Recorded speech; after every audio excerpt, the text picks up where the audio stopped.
Programang ito ay rated SPG. Striktong patnubay at gabay ng magulang ang kailangan. Maaaring may masiselang tema, lengguwahe, karahasan, sexual, horror o droga na hindi angkop sa mga bata.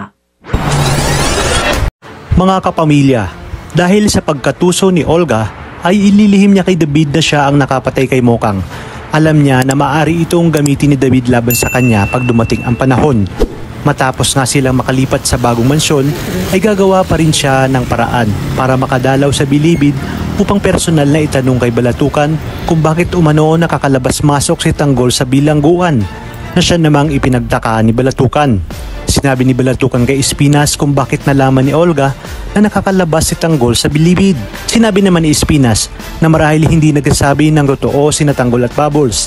Ngunit hindi dito magpapatinag si Espinas dahil batid niyang baka malaman pa ni Olga ang kanilang kalakaran sa loob.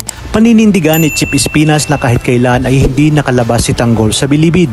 Kung gusto umano ni Olga ay silipin niya ito. Dito nga ay personal na pinuntahan ni Olga si Tanggol. Bakas kay Tanggol ang lungkot dahil sa pagkawala ni Mokang. Laking gulat ni Tanggol nang makita niya si Olga na mas kilala niyang Beng. Hindi naman siya makapalag dahil naroroon si Chief Espinas at baka malaman ni Chief Espinas na magkakilala sila. Dito nga ay kumuway lang si Olga at agad na sinabi kay Balatukan na sigurado siyang nakita niya sa labas si Tanggol. Sinupalpal naman siya ni Chief Espinas at sinabi na kilala umano siya ni Olga at hindi niya hayaang mangyari ang mga ganong bagay sa kanyang pamamalakad.